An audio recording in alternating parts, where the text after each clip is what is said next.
Hello friends and welcome to the MDM classes. दोस्तों आज देखते हैं दृष्टि पीसीएस का प्रैक्टिस सेट नंबर 3। दो इससे पहले हो चुके हैं, प्लेलिस्ट में है, जा कर के देख सकते हो। अगर इस क्लास की आपको पीडीएफ चाहिए तो पीडीएफ भी मिल जाएगी। टेलीग्राम चैनल है M2M क्लासेज नाम से, उस पर जा कर के देख सकते हो। तो देखो अब जीएस के महत्वपूर्ण क्वेश्चन डिस्कस करते हैं, अच्छे से समझने की कोशिश करते हैं। पहला क्वेश्चन है इसमें सूची फर्स्ट का सूची सेकंड से मिलान करना है आपको। देखो एसडीजी जो लक्ष्य हैं उनसे संबंधित काफ़ी अच्छा क्वेश्चन है।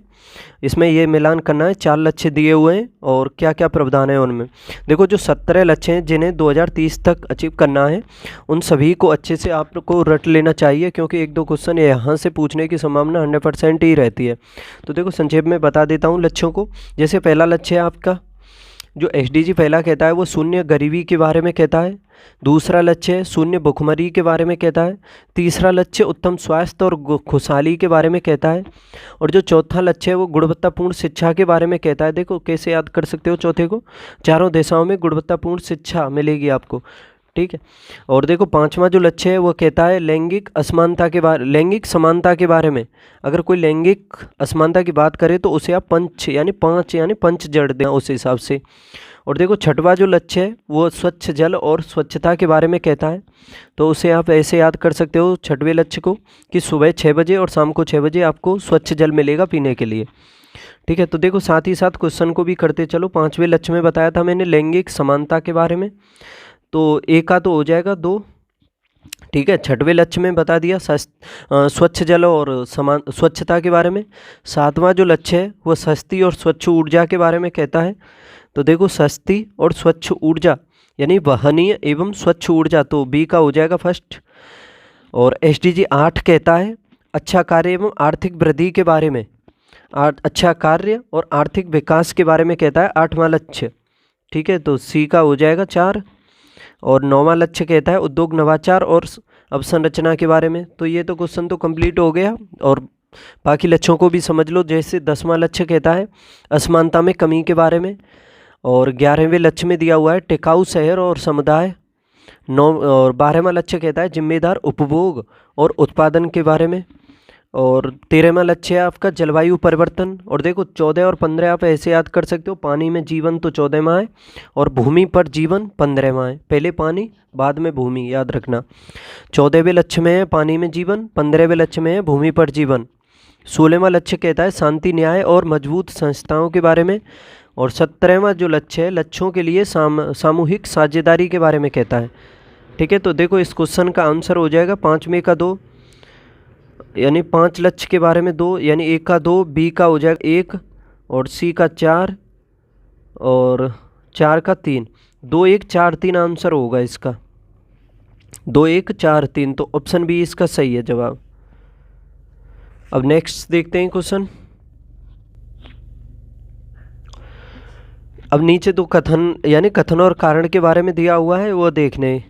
पहला इसमें देखो कथन है हरे पौधे सूर्य के प्रकाश को विकिरण ऊर्जा के रूप में प्राप्त करते हैं। और कारण कहता है वे पर्ण हरेम की उपस्थिति में ऑक्सीजन एवं जल द्वारा भोजन का निर्माण करते हैं। तो बताओ कौन सा सही है, क्या दोनों सही हैं? क्या कारण कथन की व्याख्या करता है?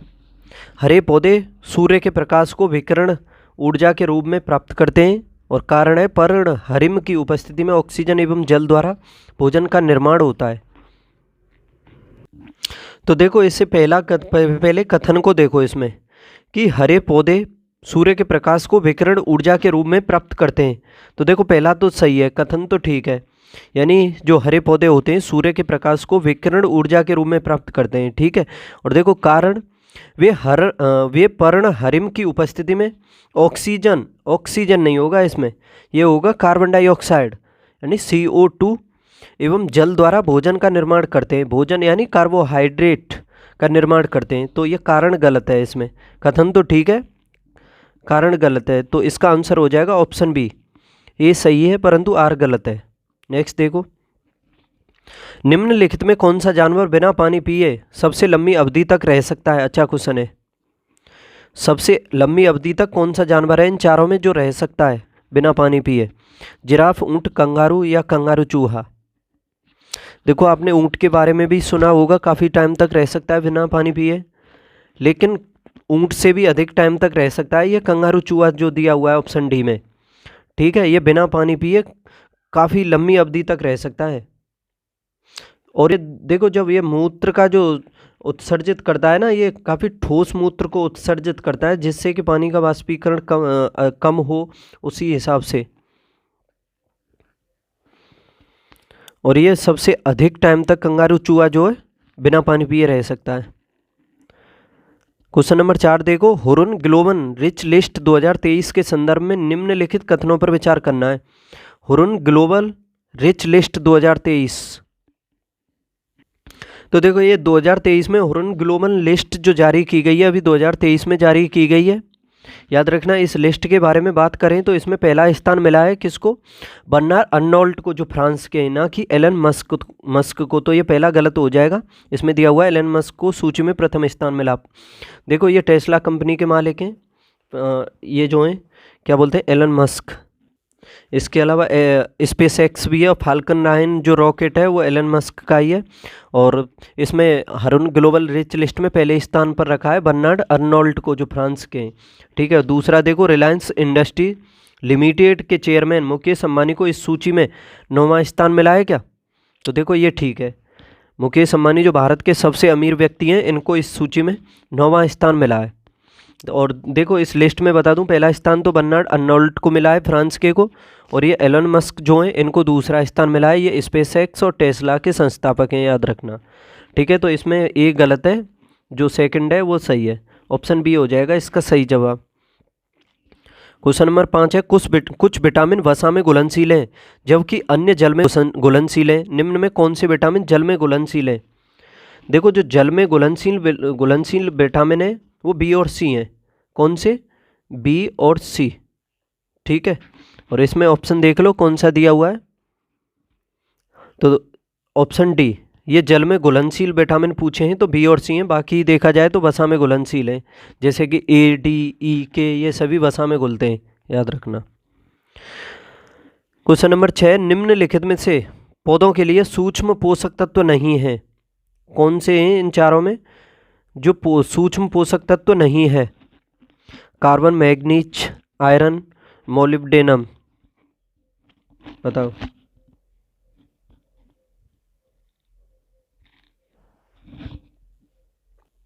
देखो काफ़ी अच्छा क्वेश्चन है ये। देखो ऑप्शन ए में देखो, कार्बन जो है ये सूक्ष्म पोषक तत्व नहीं है, ये वृहद पोषक तत्व है।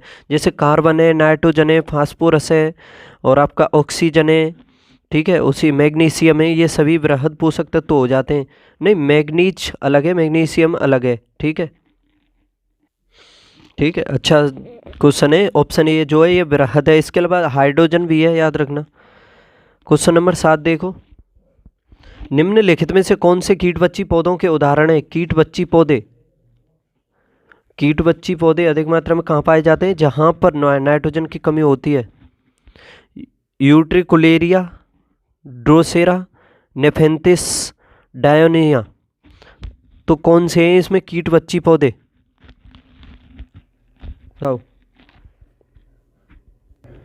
देखो काफ़ी अच्छा ये भी क्वेश्चन है। यूट्रिकुलेरिया, ड्रोसेरा, नेफेंथिस, डायोनिया, तो ये चारों ही कीट बच्ची पौधे हैं। इसका जवाब हो जाएगा ऑप्शन डी। याद रखना, ये चारों ही कीट बच्ची पौधे हैं। और देखो ये पौधे नाइट्रोजन की पूर्ति के लिए छोटे छोटे कीट या पतंगों का भक्षण करते हैं, उनसे इनको नाइट्रोजन प्राप्त होती है, याद रखना। अब देखते हैं क्वेश्चन नंबर 8, निम्नलिखित में से कौन सा युग्म सही सुमेलित नहीं है? एक साइड में दिवस दिए हुए हैं और एक साइड में उनकी थीम दी हुई है। देखो विश्व खाद्य दिवस 16 अक्टूबर को मनाया जाता है, और जो 2023 में मनाया गया है, क्या उसकी थीम है water is life, water is. तो देखो इसमें ये पहला तो ठीक है, इस खाद्य दिवस मनाया जाता है 16 अक्टूबर को, इसकी ये जो है water is life, water is, ये थीम भी है। अंतर्राष्ट्रीय बालिका दिवस ये 11 अक्टूबर को मनाया जाता है, और इसकी 2023 में भी थीम है। और इसकी थीम जो है अंतर्राष्ट्रीय बालिका दिवस की 2023 में invest in girls rights, our leadership, our well being, तो ये भी ठीक है। और देखो विश्व पर्यटन दिवस ये 27 सितंबर को मनाया जाता है, विश्व पर्यटन दिवस। और टूरिज्म एंड ग्रीन इन्वेस्टमेंट, ये भी इसकी थीम, ये भी ठीक है। लेकिन विश्व ओजोन दिवस के बारे में देखो, ये मनाया तो जाता है 16 सितंबर को ही, लेकिन इसकी जो थीम दी हुई है इन्वेस्ट इन आवर प्लेनेट, ये 2023 की ये थीम इसकी नहीं है, क्योंकि ये तो थीम पृथ्वी दिवस की है, जो 22 अप्रैल को मनाया जाता है ना पृथ्वी दिवस, विश्व पृथ्वी दिवस, उसकी थीम है ये इन्वेस्ट इन आवर प्लेनेट। तो इसकी थीम क्या है? तो देखो विश्व ओजोन दिवस की थीम भी बता दूं, मॉन्ट्रियल प्रोटोकॉल हुआ था, आप सभी को पता होगा 1997 में, 1987 में हुआ था, ठीक है, 1987 में मॉन्ट्रियल प्रोटोकॉल। तो उसी से संबंधित समझ लो ये 2023 में विश्व ओजोन दिवस की थीम है Montreal protocol, fixing the ozone layer and reducing climate change. Question number 9 देखो, पौधे सल्फर को मृदा से किस रूप में ग्रहण करते हैं? पौधे जो हैं सल्फर को मृदा से किस रूप में ग्रहण करते हैं? सल्फर के रूप में तो डायरेक्ट करते नहीं हैं, तो ये बताओ किसके रूप में करते हैं? SO, SO2, SO या S? देखो पौधे जो हैं मृदा को पौधे जो हैं मृदा को सल्फेट के रूप में ग्रहण करते हैं, यानी SO4। तो देखो SO4 किसी में भी कर लो आप, इसमें कर लो, ऑप्शन सी सही हो जाएगा, ठीक है। और देखो पौधों में अगर सल्फर की कमी हो जाती है तो हर महीनता एक रोग है वो हो जाता है, क्लोरोसिस रोग हो जाता है सल्फर की कमी से, याद रखना। क्वेश्चन नंबर 10 देखते हैं, निम्नलिखित कथनों पर विचार कीजिए तथा सही उत्तर का जवाब दीजिए। अब देखो इसमें पहला कथन है, सोते समय तीव्र प्रकाश अवांछनीय होता है, और कारण है तीव्र प्रकाश में शरीर में मेलाटोनिन का उत्पादन अधिक होता है। तो बताओ कारण और कथन में कौन सा सही है? कथन कहता है सोते समय तीव्र प्रकाश अवांछनीय होता है, और कारण कहता है तीव्र प्रकाश में शरीर में मेलाटोनिन का उत्पादन होता है। देखो काफ़ी अच्छा क्वेश्चन है। कथन देखो इसका, सोते समय तीव्र प्रकाश जो होता है अवांछनीय होता है यानी हानिकारक होता है, तो ये तो पहला तो ठीक ही है। दूसरा है तीव्र प्रकाश में शरीर में मेलाटोनिन का उत्पादन होता है, तो देखो ये गलत है। क्यों गलत है? देखो इसके बारे में अच्छे से समझो कि मेलाटोनिन जो होता है ये निद्रा और जागने की क्रिया को नियंत्रित करता है। याद रखना, नींद को और जागने की क्रिया को नियंत्रित करता है। यह केवल रात में ही स्रावित होता है। याद रखना, मेलाटोनिन जो होता है ये रात में ही स्रावित होता है, और ये मेलाटोनिन मानव मस्तिष्क में पीनियल एक ग्लैंड होती है, उससे थोड़ी मात्रा में निकलता है और बाद में ये फिर रक्त में मिल जाता है, ठीक है। और पीनियल ग्लैंड सीधे आँखों से सीधे पीनियल ग्लैंड जो होती है वो सीधी आँखों से जुड़ी होती है, इतना याद रख लेना। और इस ग्रंथि पर देखा जाए तो प्रकाश तथा अंधकार का सीधा प्रभाव पड़ता है। देखो जैसे जैसे शाम होती है ना, ये मेलाटोनिन का स्रावण जो होता है ये शुरू हो जाता है, और इसी वजह से इसको रात का हार्मोन या अंधेरे का हार्मोन कहते हैं। किसको? मेलाटोनिन को रात का हार्मोन या अंधेरे का हार्मोन कहते हैं। तो ये काफ़ी अच्छा क्वेश्चन हो गया। और तीव्र प्रकाश में देखा जाए, सामान्यतः तीव्र प्रकाश में इसका जो स्राव है वो कम ही हो जाता है, ना कि ये बढ़ता है, उत्पादन अधिक हो जाता है। ये गलत है, तो इसका ए सही है, बी गलत है, ऑप्शन सी हो जाएगा। भारत में प्रवाल भित्तियां निम्नलिखित स्थानों में से कहाँ नहीं पाई जाती हैं? प्रवाल भित्तियां जो हैं कहाँ नहीं पाई जाती हैं? सुंदरवन, मन्नार की खाड़ी, कच्छ की खाड़ी या अंडमान निकोबार द्वीप समूह में? देखो भारत में 4 स्थानों पर पाई जाती हैं प्रवाल भित्तियां। एक तो देखो मन्नार की खाड़ी में पाई जाती हैं, एक पाई जाती है कच्छ की खाड़ी में, एक पाई जाती है लक्षद्वीप में, और एक अंडमान निकोबार द्वीप समूह में।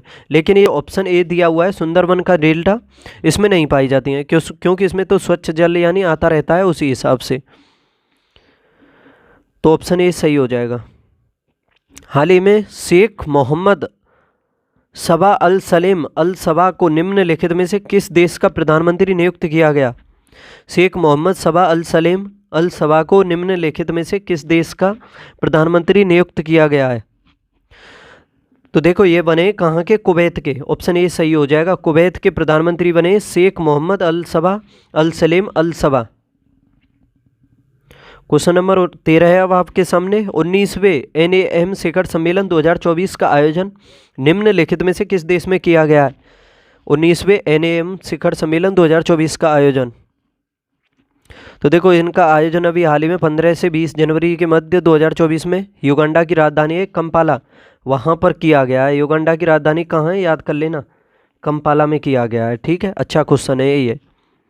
और इसमें भारत की तरफ से भी पूछा जा सकता है। तो विदेश मंत्री हैं एस जयशंकर, इन्होंने भाग लिया था। किसने लिया था? देखो ऐसे क्वेश्चनों में ये आता है कि NAM जो शिखर सम्मेलन हुआ है 2024 में, उसमें भारत की तरफ से प्रधानमंत्री ने भाग लिया, तो गलत हो जाएगा। तो याद रखना विदेश मंत्री एस जयशंकर ने इसमें भाग लिया है। और युगांडा की राजधानी है कंपाला, इसमें हुआ है ये। नेक्स्ट देखो, रक्त में ग्लाइकोसिलेटेड हीमोग्लोबिन का मापन निम्नलिखित में से किसके प्रबंधन के लिए किया जाता है? रक्त में ग्लाइकोसिलेटेड हीमोग्लोबिन का मापन निम्नलिखित में किसके प्रबंधन के लिए किया जाता है? तो देखो इसका सही जवाब है ऑप्शन सी, मधुमेह। मधुमेह के प्रबंधन के लिए रक्त में ग्लाइकोसिलेटेड हीमोग्लोबिन का मापन किया जाता है, याद रखना। ऑप्शन सी सही है इसका। निम्नलिखित में से कौन सा स्थल जैव विविधता के संरक्षण हेतु स्वस्थानीय पद्धति के अंतर्गत आता है? स्वस्थानीय, देखो आपको पता होगा एक पद्धति होती है स्वस्थानीय, एक होती है बाह्य स्थानीय। ठीक है, जो स्वस्थानीय होती है तो उसे तो आप ऐसे समझ सकते हो नेचुरल यानी प्राकृतिक रूप से निवासी स्थान पर ही। और जो बाह्य स्थानीय होती है उसको आप एक जगह से दूसरी जगह ले जा करके कर सकते हो उस विधि को। ठीक है, तो देखो स्वस्थानीय में तो आप शामिल करते हो जैसे राष्ट्रीय उद्यान होते हैं, राष्ट्रीय पार्क होते हैं, अभ्यारण्य वगैरह होते हैं, इन सभी को। और जो ये बाह्य स्थानीय होते हैं इसमें आप देखोगे वानस्पतिक उद्यान भी आते हैं, जीन बैंक भी आते हैं, चिड़ियाघर वगैरह भी आते हैं। तो इसमें ये पूछा है स्वस्थानीय पद्धति के अंतर्गत। तो देखो इसका सही जवाब है ऑप्शन बी, राष्ट्रीय पार्क। ऑप्शन बी सही जवाब हो जाएगा इसका। क्वेश्चन नंबर 16 देखो, अंतर्राष्ट्रीय बौद्धिक संपदा सूचकांक 2023 के संदर्भ में निम्नलिखित कथनों पर विचार कीजिए। अंतर्राष्ट्रीय बौद्धिक संपदा सूचकांक 2023 काफ़ी महत्वपूर्ण क्वेश्चन है। और इसको देखो जारी किया जाता है यूएस चैम्बर ऑफ कॉमर्स के द्वारा। यूएस चैम्बर ऑफ कॉमर्स के द्वारा अंतर्राष्ट्रीय बौद्धिक संपदा सूचकांक को जारी किया जाता है। और देखो इसमें पहला स्थान मिला है किसको? यूएसए को। देखो पहला स्टेटमेंट देखो इसमें, इसको सूचकांक को अंकताड़ के द्वारा जारी किया जाता है, तो पहला इसमें गलत हो जाएगा। यूएस चैम्बर ऑफ कॉमर्स के द्वारा इसको जारी किया जाता है। और भारत को इसमें देखा जाए तो 42वां स्थान मिला है, ये सेकंड ठीक है। ठीक है, तो इसका सही जवाब ऑप्शन बी होगा। लेकिन याद रखना इसमें यह भी पूछा जा सकता है पहला स्थान किसको मिला है। तो ये पहला स्थान मिला है अंतर्राष्ट्रीय बौद्धिक संपदा सूचकांक में यूएसए को, यानी संयुक्त राज्य अमेरिका को। 2022 में देखा जाए भारत की स्थिति क्या थी? तो भारत की स्थिति थी 43वीं, तो एक स्थान का सुधार हुआ है 2023 में, 42वें स्थान पर आ गया है भारत। और देखो इस सूचकांक में अंतिम स्थान पर कौन है? 55वें पर, तो वेनेजुएला है 55वें पर। याद रखना इसमें 55 देशों को शामिल किया गया है। और वेनेजुएला ये आखिरी स्थान पर है इसमें, याद रखना। क्वेश्चन नंबर 17, निम्नलिखित कथनों पर विचार कीजिए। पहला है इसमें संकटग्रस्त प्रजातियों की रेड लिस्ट का प्रकाशन IUCN द्वारा किया जाता है। तो देखो पहला ठीक है, IUCN के द्वारा ही जारी किया जाता है ये प्रकाशन जो है संकटग्रस्त प्रजातियों की रेड लिस्ट का। किसके द्वारा? IUCN के द्वारा। और सेकंड है इसमें देखो कि किसी प्रजाति को सामान्यतः तब विलुप्त माना जाता है जब वह अपने प्राकृतिक आवास में 40 वर्ष से न देखी गई हो। तो देखो ये गलत है, 40 वर्ष नहीं होगा इसमें, 50 वर्ष होगा। उस प्रजाति को सामान्यतः विलुप्त माना जाएगा जब उसको अपने प्राकृतिक आवास में कम से कम 50 वर्षों से देखा ना गया हो। और देखो IUCN की स्थापना की गई थी 1948 में, याद रखना। कब की गई थी IUCN की स्थापना? 1948 में। तो इसका जवाब होगा ऑप्शन बी, ऑप्शन ए, केवल एक सही है इसका। ISFR 2021 के आकलन के अनुसार उत्तर प्रदेश के सर्वाधिक वनावरण प्रतिशत वाले जिले क्रमशः हैं। वनावरण प्रतिशत वाले जिले उत्तर प्रदेश के, देखो सबसे अधिक तो वनावरण वाला जिला है सोनभद्र। और सबसे बड़ा जिला कौन सा है भारत उत्तर प्रदेश का? लखीमपुर खीरी है। उसके बाद दूसरे स्थान पर क्षेत्रफल में आता है सोनभद्र। लेकिन वनों के हिसाब से देखा जाए तो पहले स्थान पर सोनभद्र है। देखो A और D तो वैसे ही कट गए।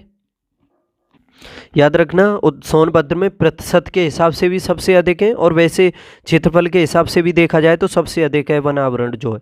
ठीक है, सबसे अधिक क्षेत्रफल में बना प्रतिशत के हिसाब से देखो सोनभद्र पहले स्थान पर है, दूसरे स्थान पर चंदौली है, तीसरे पर चित्रकूट है। ठीक है, तो यही क्रम होगा। अगर क्षेत्रफल के हिसाब से बात की जाए तो सबसे अधिक वनावरण सोनभद्र में है, दूसरे स्थान नहीं वनावरण क्षेत्रफल के हिसाब से हाँ देखा जाए तो सबसे अधिक सोनभद्र में, उसके बाद लखीमपुर खीरी में, उसके बाद मिर्ज़ापुर में। लेकिन इसमें परसेंट के हिसाब से पूछा है तो सबसे अधिक परसेंट में सोनभद्र में, उसके बाद चंदौली में, फिर चित्रकूट में। याद रखना। निम्नलिखित में से कौन सा कथन सही है? भारत का मरू राष्ट्रीय उद्यान गुजरात में स्थित है क्या? मरू राष्ट्रीय उद्यान तो देखो राजस्थान के जैसलमेर में है। जैसलमेर और बाड़मेर जो जिला हैं उसमें फैला हुआ है, तो पहला तो इसमें गलत है। भारत का मरू राष्ट्रीय उद्यान जैसलमेर तथा बाड़मेर में स्थित है, तो दूसरा ठीक है। उदंती सी नदी टाइगर रिजर्व असम में स्थित है। उदंती सीता नदी जो टाइगर रिजर्व है ये तो छत्तीसगढ़ में स्थित है, ना कि असम में। ये भी गलत है। 29 जुलाई को राष्ट्रीय हाथी दिवस मनाया जाता है, तो देखो 29 जुलाई को तो मनाया जाता है अंतर्राष्ट्रीय बाघ दिवस, ना कि अंतर्राष्ट्रीय हाथी दिवस। ठीक है, ये भी गलत हो जाएगा, तो इसका आंसर होगा ऑप्शन बी। एक संघीय व्यवस्था और केंद्र में द्वैध शासन का प्रावधान भारत में प्रस्तुत किया गया था। एक संघीय व्यवस्था और केंद्र में द्वैध शासन व्यवस्था का प्रावधान किस अधिनियम के द्वारा प्रस्तुत किया गया था? देखो इससे आप समझ सकते हो केंद्र में द्वैध शासन कब लगा था। केंद्र में द्वैध शासन तो 1935 के अधिनियम के द्वारा लगा था। जो 1935 का भारत शासन अधिनियम आया था उसके द्वारा लगा था। ठीक है, तो जब 1935 से ये लगा तो संघीय व्यवस्था और केंद्रीय द्वैध शासन व्यवस्था ये दोनों ही 1935 से हो जाएंगे, तो इसका आंसर हो जाएगा ऑप्शन सी।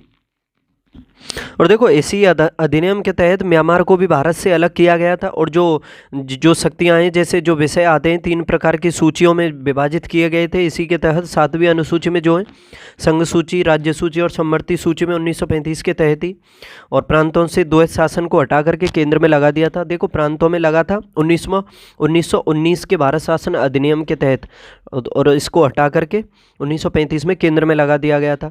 और देखो इसी के तहत बात की जाए तो अवशिष्ट जो शक्तियां थी वो गवर्नर जनरल को दी गई थी।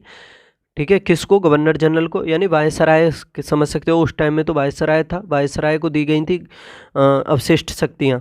और देखो वर्तमान में बात की जाए तो जो अवशिष्ट शक्तियां हैं उसमें उस पर अधिकार है संसद का। अवशिष्ट शक्तियां किसे कहते हैं? वह शक्तियां जो इन 3 सूचियों में शामिल ना हो, जैसे संघ सूची, राज्य सूची और सबसे समवर्ती सूची, तो अवशिष्ट शक्तियों के अंतर्गत गिनी जाती हैं, और इन पर अधिकार है अब संसद का। क्वेश्चन नंबर 21 है 69वें राष्ट्रीय फिल्म पुरस्कार के संदर्भ में निम्नलिखित में से कौन सा युग्म सही सुमेलित नहीं है?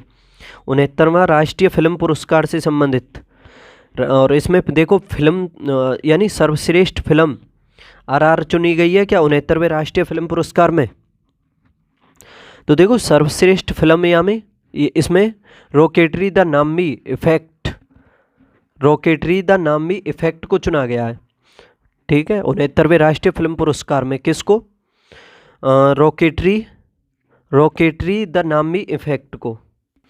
तो इसका आंसर तो यही हो जाएगा ऑप्शन ए, क्योंकि यही गलत दिया हुआ है। सर्वश्रेष्ठ अभिनेता इसमें अल्लू अर्जुन है, सर्वश्रेष्ठ अभिनेत्री इसमें आलिया भट्ट और कृति सेनन को चुना गया है। सर्वश्रेष्ठ निर्देशन इसमें निखिल महाजन को चुना गया है। ठीक है, तो इसका जवाब कौन सा हो जाएगा? Option A. देखो लोकप्रिय फिल्म चुनी गई है ये RRR। ठीक है, RRR को लोकप्रिय फिल्म, ना कि सर्वश्रेष्ठ फिल्म। ठीक है, आगे देखते हैं। अब निम्नलिखित में से कौन सा एक भारतीय संविधान के तहत सही सुमेलित नहीं है? देखो संघ से संबंधित भाग 5 है, बिल्कुल ठीक है। राज्य भाग 6 से संबंधित है, यानी भाग 6 में राज्यों के बारे में प्रावधान है। महान्यायवादी क्या भाग 8 में है? तो देखो भाग 8 तो संघ शासित प्रदेशों से संबंधित है क्रम से ही। भाग 5 में संघ, 6 में राज्य और 7वां निर्सित पड़ा हुआ है, तो 8 में महान्यायवादी नहीं है, संघ राज्य क्षेत्र है, और यही पूछा है आंसर। और देखो संघ और राज्यों के अधीन ये है भाग 14 में, जो सेवाएं हैं संघ और राज्यों के अधीन भाग 14 में। उत्तर प्रदेश में एक जनपद एक उत्पाद यानी ओडीओपी योजना के आधार पर निम्नलिखित युग्मों में कौन सा एक सुमेलित नहीं है? एक जनपद एक उत्पाद, अच्छा क्वेश्चन है। तो देखो इसमें सीतापुर एक जनपद एक उत्पाद में क्या दरी से संबंधित है? तो ये ठीक है, सीतापुर का उत्पाद है एक जनपद एक उत्पाद दरी। श्रावस्ती का जनजातीय शिल्प है क्या? तो देखो ये भी ठीक है। हाथरस का हथकरघा उत्पाद है। देखो हाथरस की तो हींग प्रसिद्ध है, ना कि हथकरघा उत्पाद। हींग काफ़ी फेमस है, सुनी भी होगी आपने। संत कबीरनगर पीतल के बर्तन, ये भी ठीक है। और आपका ये हरदोई, ये हथकरघा उत्पाद से संबंधित है। क्वेश्चन नंबर 24 देख लो। संसद में उत्तर प्रदेश के प्रतिनिधित्व के संदर्भ में निम्नलिखित कथनों में से कौन सा है या कौन से सही है? पहला कथन है इसमें, लोकसभा के लिए उत्तर प्रदेश को 85 सीटें आवंटित हैं क्या? देखो लोकसभा के लिए उत्तर प्रदेश में 80 सीटें हैं, ना कि 85। पहला गलत है। राज्यसभा के लिए उत्तर प्रदेश को आवंटित कुल स्थानों की संख्या 31, इसमें 34 दिया हुआ है, 31 है। ठीक है, तो दोनों ही गलत हो जाते हैं ये। तो इसका जवाब क्या होगा? ऑप्शन डी, ना तो एक और ना ही दो। क्वेश्चन नंबर 25 देखो। नीति आयोग द्वारा हाल ही में जारी रिपोर्ट के अनुसार 2019-21 में उत्तर प्रदेश में बहुआयामी निर्धनों का अनुपात है। नीति आयोग द्वारा जारी रिपोर्ट के अनुसार 2019-21 में उत्तर प्रदेश में बहुआयामी निर्धनों का अनुपात कितना है? बहुआयामी निर्धनों का अनुपात कितना है 2019-21 में जो नीति आयोग द्वारा रिपोर्ट जारी की गई है उसके अनुसार? तो देखो 2015-16 में तो 37.68 था, लेकिन ये घट गया है 2019-21 में कितना हो गया? 22.93। तो इसका सही जवाब है ऑप्शन बी। सूची फर्स्ट का सूची सेकंड से मिलान करना है। इसमें एक साइड में नगरों के नाम दिए हुए हैं, एक साइड में उनसे संबंधित कुछ प्रावधान दिए हुए हैं। जैसे कि देखो गौतम बुद्ध नगर यानी उनके उपनाम दिए हुए हैं। गौतम बुद्ध नगर किसको कहा जाता है? तो गौतम बुद्ध नगर कहते हैं हम ग्रेटर नोएडा को। जालौन ये उरई। कानपुर देहात से मिलान क्या होगा? यानी इसका मुख्यालय है। गौतम बुद्ध नगर का मुख्यालय कहाँ पर है ये पूछा है, तो ग्रेटर नोएडा में है जनपद जो है इसका मुख्यालय। और जालौन का ये उरई में मुख्यालय है। कानपुर देहात का मुख्यालय कहाँ पर है? अकबरपुर माती में। और सिद्धार्थ नगर का ये नौगढ़ में। तो ए का 2 हो जाएगा, बी का 1 हो जाएगा, 4 और फिर 3, 2 1 4 3 होगा इसका, 2 1 4 3। तो इसका ऑप्शन डी हो जाएगा सही जवाब। वर्ष 2023 का नोबेल शांति पुरस्कार किसे प्रदान किया गया? वर्ष 2023 का नोबेल शांति पुरस्कार। देखो दोस्तों हम दृष्टि का प्रैक्टिस सेट देख रहे हैं, काफ़ी महत्वपूर्ण है एग्जाम के लिए, अच्छे से समझने की कोशिश करना। ऐसे वैसे क्वेश्चन नहीं है ये। दृष्टि पब्लिकेशन जो है काफ़ी फेमस प्रैक्टिस सेट निकालती है, तो वही प्रैक्टिस सेट देखते हैं हम। जब तक एग्जाम होगा तब तक डेली आएंगे इसी प्रकार से। और अगर आपको इसकी PDF चाहिए तो PDF चैनल है हमारा, वो टेलीग्राम चैनल है M2M क्लासेज नाम से, उस पर मिल जाएगी।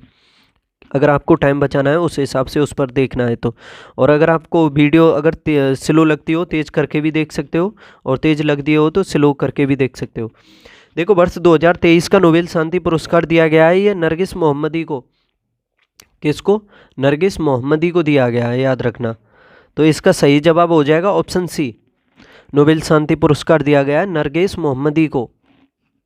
ठीक है, और ये अभी भी ईरान की जेल में है। और पूछा जा सकता है इन्हें ये पुरस्कार क्यों दिया गया है? ईरान में महिलाओं के उत्पीड़न के खिलाफ इनके संघर्ष और सभी के लिए मानवाधिकारों और स्वतंत्रता को बढ़ावा देने के लिए इनके संघर्ष के लिए इन्हें दिया गया है, याद रखना, नरगिस मोहम्मदी को। क्वेश्चन नंबर 28 देखो। अब इसमें मिलान करना है सूची फर्स्ट का सेकंड से। एक साइड में अनुच्छेद दिए हुए हैं और एक साइड में उनसे संबंधित प्रावधान दिए हुए हैं। देखो अनुच्छेद 76 क्या कहता है? ये महान्यायवादी से संबंधित है। भारत के महान्यायवादी से 76 जो है 148 ये संबंधित है CAG से, यानी नियंत्रक एवं महालेखा परीक्षक से।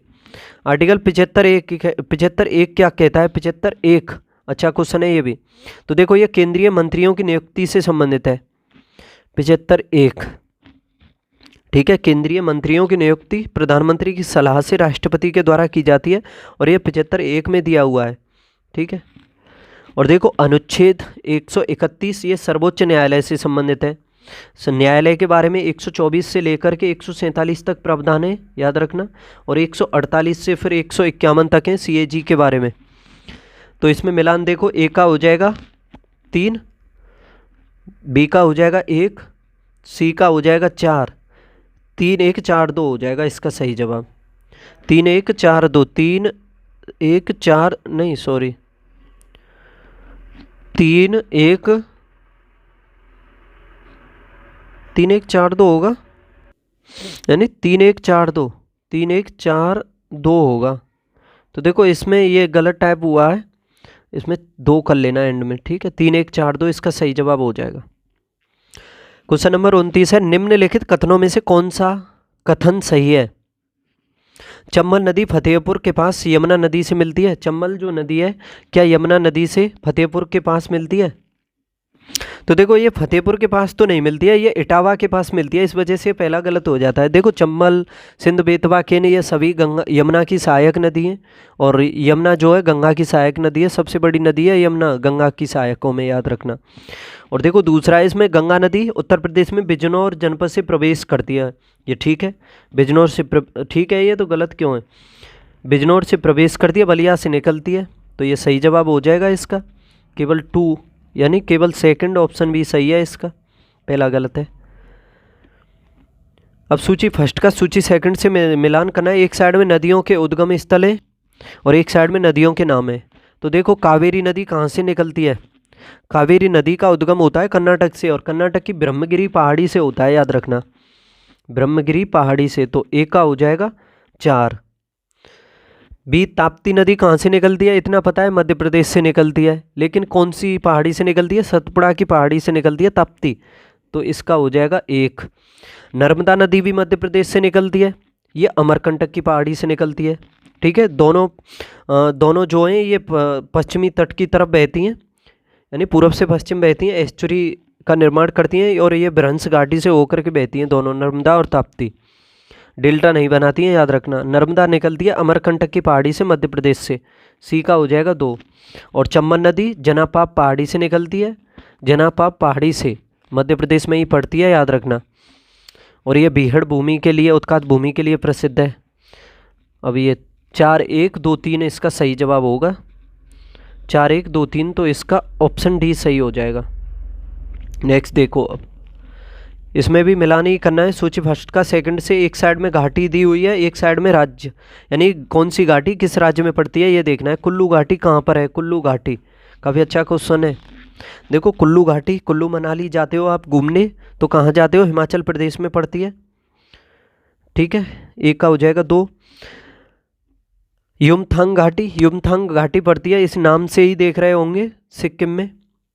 कहाँ पड़ती है? सिक्किम में, बी का हो जाएगा 4। और नीलांग घाटी, ये नीलांग घाटी उत्तराखंड में पड़ती है, नीलांग घाटी, तो इसका 3 हो जाएगा। और ये आपकी जुकू घाटी, ये जुकू घाटी पड़ती है नागालैंड में, इसका 1 हो जाएगा। 2 4 3 1, 2 4 3 1, तो इसका ऑप्शन ए सही है। नेक्स्ट देखते हैं, भारत में राजनीतिक व्यवस्था के मूलभूत लक्षण हैं। भारत में राजनीतिक व्यवस्था के मूलभूत लक्षण क्या हैं बताओ। दोस्तों अगर आपको क्वेश्चन अच्छे लगते हों, समझ में कुछ आ रहा हो, तो चैनल को सब्सक्राइब भी करना और शेयर भी करना अपने दोस्तों के बीच। देखो भारत में राजनीतिक व्यवस्था के मूलभूत लक्षण हैं।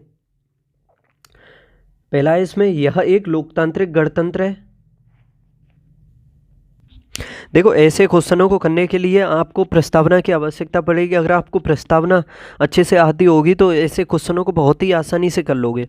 देखो भारत में राजनीतिक व्यवस्था के बारे में देखा जाए तो यह एक लोकतांत्रिक गणतंत्र है, बिल्कुल ठीक है। इसमें संसदात्मक रूप की सरकार है, ये भी ठीक है। अध्यक्षात्मक सरकार नहीं है, याद रखना, वो तो अमेरिका में है। भारत में संसदात्मक सरकार है, ठीक है। तो इस तरह से ये दोनों पहले सही हो जाते हैं। तीसरा इसमें सर्वोच्च सत्ता भारत की जनता में निहित है, तो देखो ये तीसरा भी सही है, जो सर्वोच्च सत्ता है वो भारत की जनता में ही निहित है। और चौथा देखो, यह एक एकीकृत शक्ति का प्रावधान करती है, एकीकृत शक्ति, तो देखो ये चौथा तो गलत है क्योंकि भारत में तो शक्तियों का विभाजन है, जैसे संघ सूची, राज्य सूची, समवर्ती सूचियों में देखा होगा आपने। तो इसके पहले 3 ही सही हैं, चौथा इसमें गलत है। तो इसका सही जवाब होगा ऑप्शन बी। और जो सत्ता है वो 2 भागों में विभाजित है, जैसे कि केंद्र में और राज्यों में अलग अलग है, ठीक है। जैसे केंद्र में होता है राष्ट्रपति, प्रधानमंत्री, उस हिसाब से, और राज्यों में होता है राज्यपाल, मुख्यमंत्री, उस हिसाब से समझ सकते हो। क्वेश्चन नंबर 33 देखो, लंबाई के अनुसार निम्नलिखित में हिमनदों का सही अवरोही क्रम है। हिमनदों का यानी ग्लेशियरों का सही अवरोही क्रम, घटता हुआ क्रम देखना है। सबसे बड़ा कौन सा है, फिर छोटा, फिर बड़ा, उस हिसाब से, ठीक है। तो देखो सबसे बड़ा कौन सा है, देखो इन चारों में सबसे बड़ा ग्लेशियर है सियाचिन ग्लेशियर, तकरीबन इसकी लंबाई है 75-76 किलोमीटर के करीब। फिर है इसमें आपका जेमू, बियाफू, बाल्टारो, तो फिर इसमें दूसरा नंबर आएगा बियाफू का, इसकी भी लंबाई काफ़ी है, तकरीबन 60-65 किलोमीटर के करीब है। और फिर है आपका बाल्टोरो, ठीक है, तो इसकी लंबाई भी काफ़ी है, 58 किलोमीटर है। और फिर इसमें ये जेमू है, इसकी है 26 किलोमीटर। तो समझ सकते हो, सबसे पहले 1, फिर 3, फिर 4, फिर 2, 1 3 4 2, 1 3 4 2 तो नहीं, सबसे पहले देखो सियाचिन, फिर बियाफो, बाल्टारो और जेमू, तो इस हिसाब से ऑप्शन सी सही हो जाएगा इसका। क्वेश्चन नंबर 34 है, उत्तर प्रदेश के किस जिले में पहला पूर्ण बालिका सैनिक स्कूल खोला गया है। उत्तर प्रदेश के किस जिले में पहला पूर्ण बालिका सैनिक स्कूल। तो देखो 1 जनवरी 2024 को रक्षा मंत्री राजनाथ सिंह उनके द्वारा मथुरा के वृंदावन में एक संवेद गुरुकुलम बालिका सैनिक स्कूल नाम से उद्घाटन किया गया है उसका। तो ये ऑप्शन में दिया हुआ है, मथुरा, वृंदावन होता तो वृंदावन भी हो जाता, ठीक है। तो इसका सही जवाब हो जाएगा ऑप्शन डी, मथुरा में खोला गया है और इसका उद्घाटन किया है रक्षा मंत्री राजनाथ सिंह ने। और ये भारत का पहला पूर्ण बालिका सैनिक स्कूल है, याद रखना। नेक्स्ट देखते हैं, निम्नलिखित में से कौन सा कथन सही है। अंडमान निकोबार द्वीप समूह का सर्वोच्च शिखर सैडल पीक है। अंडमान द्वीप समूह का सबसे ऊंचा शिखर सैडल पीक है। तो देखो ठीक है, ये तो इसकी ऊंचाई 732 मीटर है, पहला ठीक है। निकोबार द्वीप समूह का सर्वोच्च शिखर माउंट थुलियर है। देखो अंडमान द्वीप समूह का शिखर तो 732 मीटर हो गया, इसमें देखो निकोबार द्वीप समूह का सर्वोच्च शिखर माउंट थुलियर है, तो देखो ये भी ठीक है। भारत का एकमात्र सक्रिय ज्वालामुखी ये बैरन द्वीप है। बैरन द्वीप ज्वालामुखी है क्या भारत का सक्रिय ज्वालामुखी जो है, तो देखो ये भी ठीक है। और नारकोंडम ज्वालामुखी प्रसुप्त अंडमान सागर में स्थित है, ये भी ठीक है। तो समझ सकते हो ये चारों ही ठीक है। इसका सही जवाब क्या हो जाएगा, ऑप्शन डी। भारतीय संविधान में स्वतंत्रता का अधिकार 4 अनुच्छेदों द्वारा प्रदान किया गया है, जो है स्वतंत्रता का अधिकार। देखो मौलिक अधिकार है भारत के संविधान में 6, पहले 7 थे, संपत्ति का अधिकार को हटा दिया 44वें संविधान संशोधन से। तो पहला जो मौलिक अधिकार है वो आर्टिकल 14 से 18 तक है, समानता का अधिकार। दूसरा है स्वतंत्रता का अधिकार जो आर्टिकल 19 से लेकर के 22 तक है। फिर है शोषण के विरुद्ध अधिकार 23-24 में है। फिर है धार्मिक स्वतंत्रता का अधिकार जो 25 से 28 तक है। तो समझ सकते हो इसमें क्या पूछा है, स्वतंत्रता का अधिकार 4 अनुच्छेदों में है। देखो ये 19, 20, 21, 22, तो ये 4 अनुच्छेदों में 19 से 22 तक है, आंसर ये हो जाएगा। और आर्टिकल 29-30 में दिया हुआ है सांस्कृतिक एवं शैक्षणिक अधिकार, और 32 में संवैधानिक उपचारों का अधिकार। तो इसका आंसर क्या है, 19 से 22 तक स्वतंत्रता का अधिकार, आर्टिकल 19 से 22 तक, और ये दूसरा है। अब देखो सूची फर्स्ट का सेकंड से मिलान करना है। एक साइड में तांबा यानी खनिजों के बारे में लिखा हुआ है, सभी खनिजों के बारे में, और एक साइड में सर्वाधिक उत्पादक राज्य। तांबे का सबसे अधिक उत्पादन किस राज्य में होता है, तो देखो तांबे का सबसे अधिक उत्पादन होता है मध्य प्रदेश में,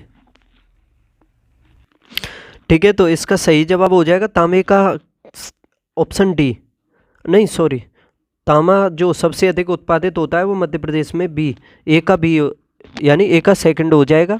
और दूसरे स्थान पर है तांबे उत्पादन में राजस्थान। देखो सोने का सबसे अधिक उत्पादन होता है कर्नाटक से, कोलार खान प्रसिद्ध है। बी का हो जाएगा 3। चांदी, चांदी राजस्थान में पाई जाती है और इसका 4 हो जाएगा। टिन जो है ये छत्तीसगढ़ में 1। 2 3 4 1 होगा इसका सही जवाब।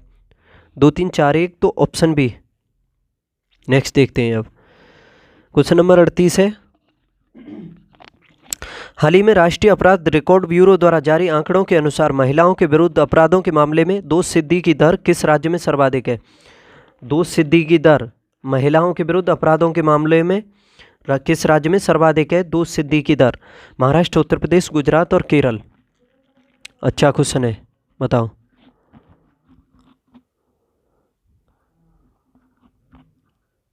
तो देखो इसका सही जवाब होगा उत्तर प्रदेश, ऑप्शन बी। देखा जाए तो दोष महिलाओं के विरुद्ध अपराधों के मामलों में दोष सिद्धि की जो दर है उत्तर प्रदेश में सर्वाधिक है और ये कितनी है? तकरीबन 70.8%, 70-71% के करीब है, याद रखना। सर्वाधिक है भारत में। और राष्ट्रीय औसत कितना है इसका? फिर राष्ट्रीय औसत है तकरीबन 25.3% के करीब।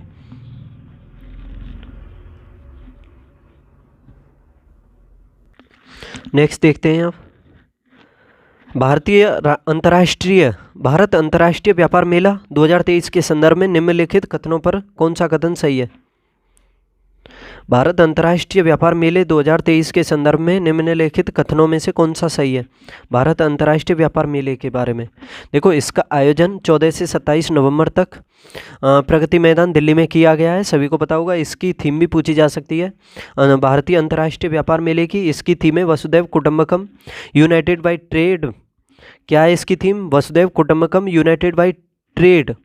और ठीक है, ये इस मेले का ये 42वां संस्करण हुआ है अभी हाल ही में दिल्ली में। और देखो इसमें भागीदार राज्यों के बारे में बात की जाए तो बिहार और केरल है, और फोकस राज्य दिल्ली, जम्मू कश्मीर और झारखंड वगैरह ये हैं।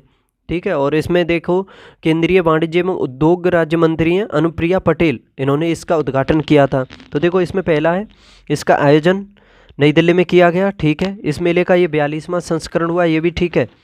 और इसकी थीम वसुधैव कुटुंबकम यूनाइटेड बाय ट्रेड है, ये भी ठीक है। इसमें हरियाणा, उत्तर प्रदेश भागीदार राज्य थे क्या? भागीदार राज्य इसमें बिहार तथा केरल हैं। तो इस वजह से ये जो है डी यही गलत हो जाता है और गलत ही आंसर पूछा है इसमें। निम्नलिखित में से वक्तव्य दिए गए हैं, कथन है इसमें संघीय कार्यपालिका का मुखिया भारत का राष्ट्रपति होता है। जो संघीय कार्यपालिका होती है उसका मुखिया क्या राष्ट्रपति होता है? तो देखो आर्टिकल 53 में पढ़ा होगा आपने, कार्यपालिका संबंधित शक्तियां राष्ट्रपति में निहित होती हैं।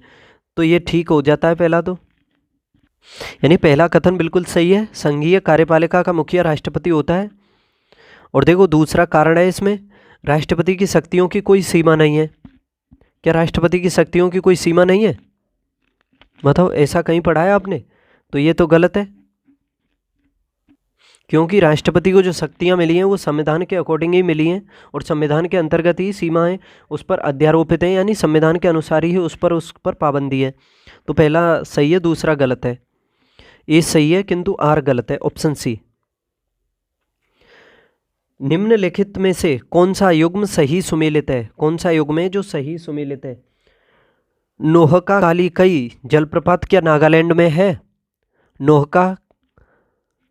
नोहकालीकई जलप्रपात, तो देखो ये नागालैंड में नहीं है, ये कहाँ है? मेघालय में स्थित है, ये मेघालय में। ठीक है, और ये दूसरा देखो, भामवली वजराई जलप्रपात क्या मध्य प्रदेश में है? नहीं, ये मध्य प्रदेश में नहीं है, ये महाराष्ट्र में है, महाराष्ट्र में भामवली वजराई। और ये बरही पानी जलप्रपात ये उड़ीसा में, ये ठीक है। और गोकक जलप्रपात ये कर्नाटक में, ना कि केरल में, कर्नाटक। गोकक जलप्रपात कहाँ है? कर्नाटक में। बरही पानी जलप्रपात उड़ीसा में। भामवली वजराई जलप्रपात महाराष्ट्र में। नोहकालीकई जलप्रपात ये मेघालय में। कथन देखो अब, तिलहन भोजन में वसा का मुख्य स्रोत होता है। तिलहन जो होता है भोजन में क्या वसा का महत्वपूर्ण स्रोत होता है? तो देखो कथन तो सही है। और कारण देखो, इसकी आपूर्ति सरसों, तिल, अलसी, सोयाबीन, सूरजमुखी आदि के द्वारा होती है। बताओ कारण के बारे में बताओ, क्या इसकी आपूर्ति जो है तोरिया, सरसों, तिल, अलसी, सोयाबीन, सूरजमुखी आदि के द्वारा होती है क्या? तो देखो ये भी ठीक है, यानी दोनों ही सही हैं वैसे। और ये देखो इसमें क्या, यह कारण जो है कथन की व्याख्या करता है, इसकी आपूर्ति सरसों, तिल, अलसी, सोयाबीन, सूरजमुखी आदि के द्वारा होती है। किसकी? तिल भोजन में वसा का प्रमुख स्रोत है, यानी तो ये कारण भी सही है, कथन भी सही है और व्याख्या भी करता है। तो इसका सही जवाब हो जाएगा ऑप्शन ए, याद रखना। नेक्स्ट देखते हैं। राज्य का राज्यपाल मंत्रिपरिषद के परामर्श से स्वतंत्र कार्य कर सकता है। जो राज्य का राज्यपाल है मंत्रिपरिषद के परामर्श से स्वतंत्र कार्य कर सकता है क्या? कौन से कार्य कर सकता है ये देखना है। विधानसभा में सरकार को अपना बहुमत सिद्ध करने को कहने के लिए, मुख्यमंत्री को बर्खास्त करने के लिए, या भारत के राष्ट्रपति के विचारार्थ किसी विधेयक को आरक्षित करने के लिए, या विधायिका द्वारा पारित किसी विधेयक को पुनर्विचार हेतु वापस करने के लिए।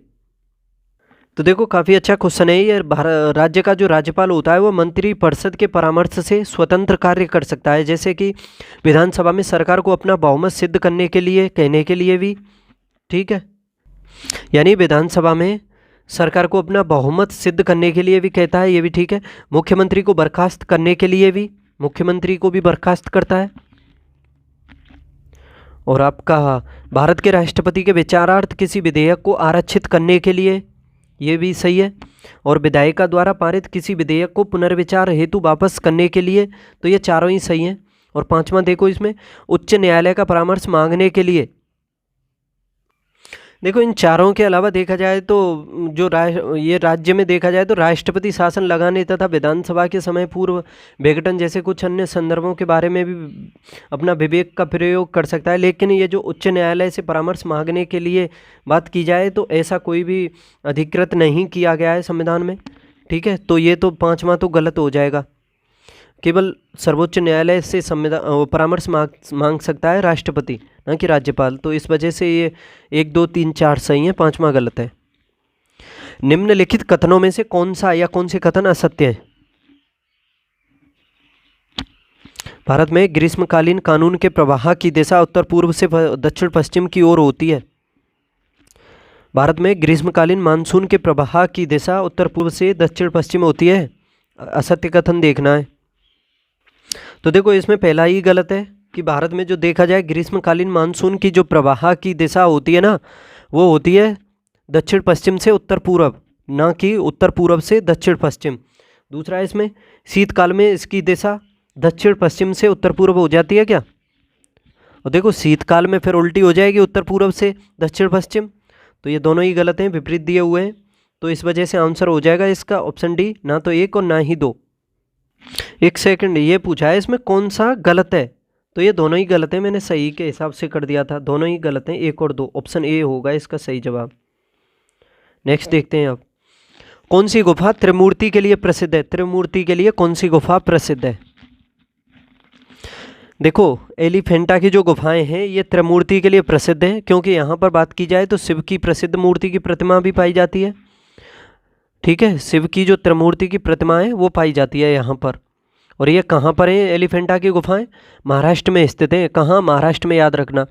और इन्हें 1987 में यूनेस्को द्वारा अपनी विश्व धरोहर सूची में भी शामिल किया जा चुका है, 1987 में। और ये देखो अजंता एलोरा, ये भी महाराष्ट्र में है, औरंगाबाद क्षेत्र में पड़ती हैं। तो ये सही जवाब है ऑप्शन सी। निम्नलिखित कथनों में से कौन सा कथन सही है? ऋग्वेद में उल्लेखित दशराज युद्ध सरस्वती नदी के तट पर लड़ा गया था क्या? दशराज जो राजा सुदास और 10 राजाओं के मध्य लड़ा गया था। तो देखो ये सरस्वती नहीं, रावी नदी, यानी उसको पुरुषणी कहा जाता था उस टाइम, उसके किनारे लड़ा गया था। और इसमें सुदास राजा जो था विजयी हुआ था, याद रखना। तो देखो इसमें पहला कथन तो गलत है, ठीक है। दूसरा देखो, यजुर्वेद में सरस्वती नदी को मातेत्मा, देवीत्मा एवं नदीत्मा कहा गया है क्या?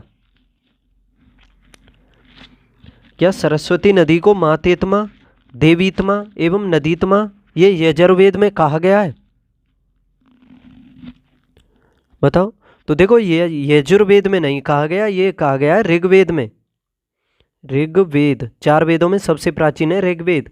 ऋग्वेद, सामवेद, यजुर्वेद, अथर्ववेद। अथर्ववेद सबसे नया है, याद रखना, ठीक है। तो ये दोनों ही गलत हैं। ऋग्वेद में सरस्वती नदी को मातेत्मा, देवीतमा एवं नदीतमा कहा गया है। दशराज का युद्ध पुरुषनी यानी रावी नदी के किनारे हुआ था। तो कौन सा सही है इसमें? ना तो एक और ना ही दो, कोई सा भी सही नहीं है। क्वेश्चन नंबर 47 देखो, इसमें मिलान करना है आपको सूची फर्स्ट का सेकंड से। ब्लीचिंग पाउडर, ब्लीचिंग पाउडर किसे कहते हैं? ब्लीचिंग पाउडर बताओ। देखो ब्लीचिंग पाउडर कहते हैं कैल्शियम ऑक्सीक्लोराइड यानी कैल्शियम हाइपोक्लोराइड भी कह सकते हो, CaOCl2 को। तो क्या होगा इसका सही जवाब? Calcium oxychloride, calcium oxychloride bleaching powder हो जाएगा। तो इसका एक का हो जाएगा 3, ठीक है। और अब देखो बेकिंग सोडा किसे कहते हैं? बेकिंग सोडा, बेकिंग सोडा किसे कहते हैं? सोडियम बाइकार्बोनेट को कहते हैं NaHCO3, NaHCO3 को कहते हैं सोडियम बाइकार्बोनेट को बेकिंग सोडा। सोडियम बाइकार्बोनेट देखो किसमें है? सोडियम बाइकार्बोनेट, तो ये एक हो जाएगा, 2 का 1 यानी बी का 1 हो जाएगा। वॉशिंग पाउडर, वॉशिंग पाउडर किसको कहते हैं? देखो वॉशिंग पाउडर कहते हैं सोडियम कार्बोनेट के, सोडियम कार्बोनेट को, Na2CO3 को वॉशिंग पाउडर कहते हैं सोडियम कार्बोनेट को। तो सी का हो जाएगा 2। और बचा plaster of Paris, plaster of Paris किसको कहेंगे? कैल्शियम सल्फेट हेमीहाइड्रेट को, ये सी का हो जाएगा 4, ठीक है। तो यही सही है।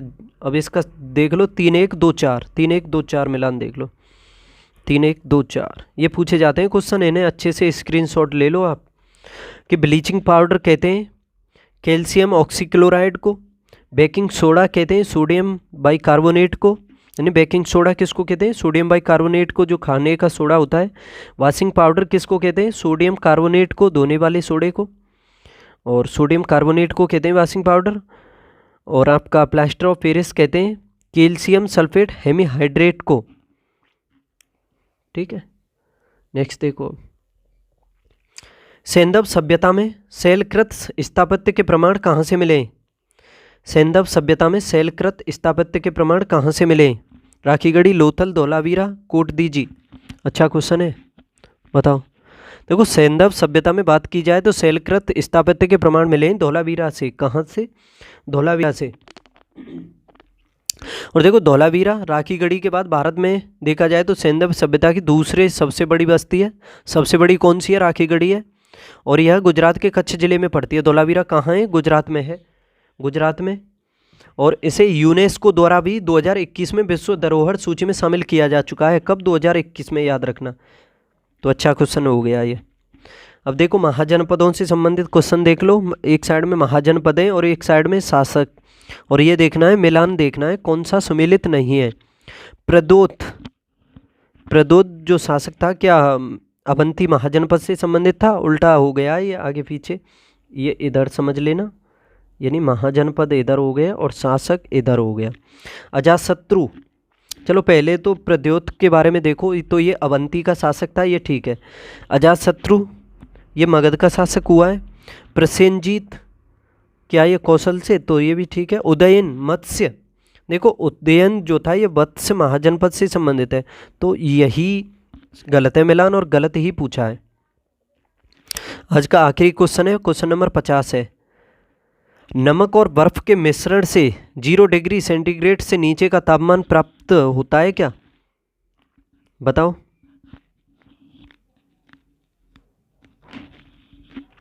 और कारण है नमक बर्फ के गलनांक को बढ़ा देता है। देखो नमक के मिश्रण से 0 डिग्री से नीचे का तापमान प्राप्त होता है क्या? तो देखो ये पहला कथन जो है ये बिल्कुल सही है, ठीक है। अगर आप 0 डिग्री सेंटीग्रेड पर पिघलती बर्फ में कुछ नमक या फिर सोडा मिला दोगे तो उसमें बर्फ़ का जो गलनांक हो जाएगा वो 0 डिग्री सेंटीग्रेड से लेकर के 0 डिग्री सेल्सियस से घट करके -22 हो जाएगा।